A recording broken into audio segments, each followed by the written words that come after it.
नमस्कार। आज हम एक ऐसे दस्तावेज की बात करने वाले हैं जो देखने में तो 1936 का एक सरकारी कागज लगता है, लेकिन ये कोई आम कागज नहीं है। असल में ये आधुनिक भारतीय इतिहास की नींव का एक बहुत ही जरूरी हिस्सा है। इसका नाम है 1936 का अनुसूचित जाति आदेश। तो चलिए आज इसके एक एक पन्ने को खोलकर देखते हैं कि इसमें क्या छिपा है। तो ये रहा वो दस्तावेज, बिल्कुल वैसा ही जैसा उस वक्त भारत के राजपत्र यानी गैजेट ऑफ इंडिया में छपा था। अब पहली नज़र में देखें तो ये सिर्फ कुछ शब्द, कुछ नियम कायदे लगते हैं, है ना? लेकिन इन्हीं शब्दों ने लाखों लोगों की पहचान, उनके अधिकारों को एक नई परिभाषा दी। आइए जरा और गहराई में उतरते हैं और परत दर परत समझते हैं कि इसमें आखिर लिखा क्या था। अब सवाल ये उठता है कि इस एक ऑर्डर में इतनी ताकत आई कहाँ से? देखिए, ये कोई छोटा मोटा स्थानीय फरमान तो था नहीं। इसका जो स्रोत है वो सीधा ब्रिटिश साम्राज्य के केंद्र से जुड़ा था। और अगर हमें इसकी ताकत को समझना है तो पहले इसके सोर्स को समझना बहुत जरूरी है। जरा इस पर गौर कीजिए, ये किसी आम सरकारी दफ्तर में तैयार नहीं हुआ था। इस पर साफ साफ लिखा है at the court at Buckingham palace, और तारीख है 30 अप्रैल 1936। मतलब ये आदेश बकिंघम पैलेस से जारी हुआ था।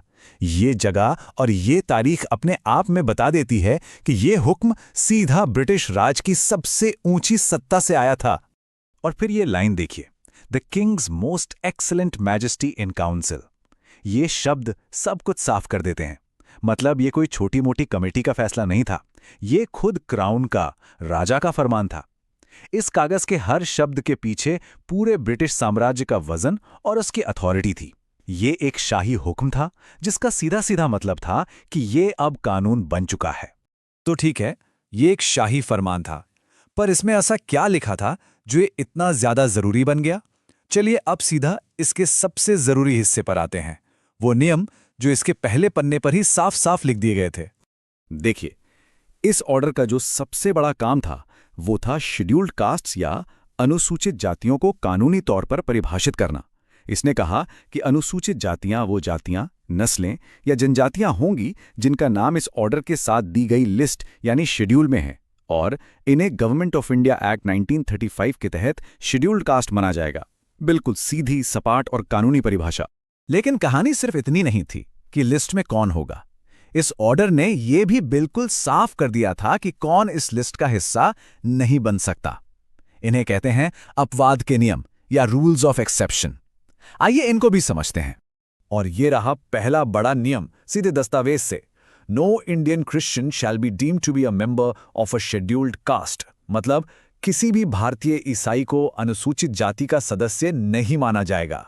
बस एक लाइन और धर्म के आधार पर एक साफ लकीर खींच दी गई। इसका असर आज भी बहसों में दिखता है। और ये जो बाहर रखने का नियम था, ये यहीं नहीं रुका। खास तौर पे बंगाल के लिए एक और नियम था। ऑर्डर में लिखा था कि बंगाल में कोई भी व्यक्ति जो बौद्ध धर्म या किसी जनजातीय धर्म को मानता है, उसे अनुसूचित जाति का सदस्य नहीं माना जाएगा। इससे पता चलता है कि यह सिर्फ एक देशव्यापी नियम नहीं था, बल्कि इसे प्रांतों के हिसाब से भी बदला गया था। तो इन परिभाषाओं और अपवादों के बाद आता है इस दस्तावेज का असली दिल। इसका सबसे बड़ा हिस्सा वो ऑफिशियल शेड्यूल या अनुसूची। ये अपने आप में एक बहुत बड़ी लिस्ट थी जिसमें पूरे ब्रिटिश इंडिया के अलग अलग समुदायों के नाम थे। लिस्ट की शुरुआत होती है पार्ट 1 मद्रास से। यहां मद्रास प्रांत की जातियों की एक लंबी चौड़ी लिस्ट दी गई है। इसे देखते ही अंदाजा लग जाता है कि यह दस्तावेज कितना बड़ा और कितना डिटेल्ड था। और ये लिस्ट बस यहीं खत्म नहीं होती, ये तो बस शुरुआत है। इसके बाद ये प्रांत दर प्रांत आगे बढ़ती जाती है। इसका जो स्केल था वो सच में बहुत बड़ा था। ये देखिए, इस ऑर्डर का दायरा कितना बड़ा था। एक तरफ बॉम्बे की लिस्ट है तो दूसरी तरफ यूनाइटेड प्रोविंसेस यानी संयुक्त प्रांत की। इससे साफ पता चलता है कि यह काम कितने बड़े लेवल पर किया गया था। हर बड़े प्रांत को इसमें शामिल किया गया था।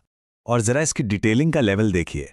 सेंट्रल प्रोविंसेस और बरार जैसे इलाकों में ये सिर्फ प्रांत के लेवल की लिस्ट नहीं है, ये जिलों और सब डिवीजन तक की जानकारी देती है।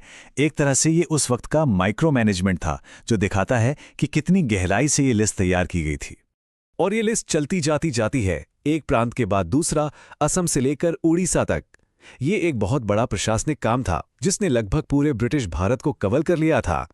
उस जमाने के हिसाब से ये एक बहुत ही बड़ा प्रोजेक्ट था। और चलिए इस शेड्यूल के विजुअल टूर को खत्म करते हैं पार्ट 9 ओडिशा के साथ। ये एक और उदाहरण है जो इस बात को पक्का करता है कि ये लिस्ट कितनी ज्यादा व्यापक थी। तो इन सब पन्नों को देखने के बाद सवाल उठता है कि आखिर इसका ऐतिहासिक महत्व क्या है। अगर इसे एक लाइन में कहना हो तो ये एक ऐसा बुनियादी कानूनी दस्तावेज था जिसने एक पूरी की पूरी कैटेगरी को जन्म दिया। तो सबसे बड़ा टेकअवे क्या है?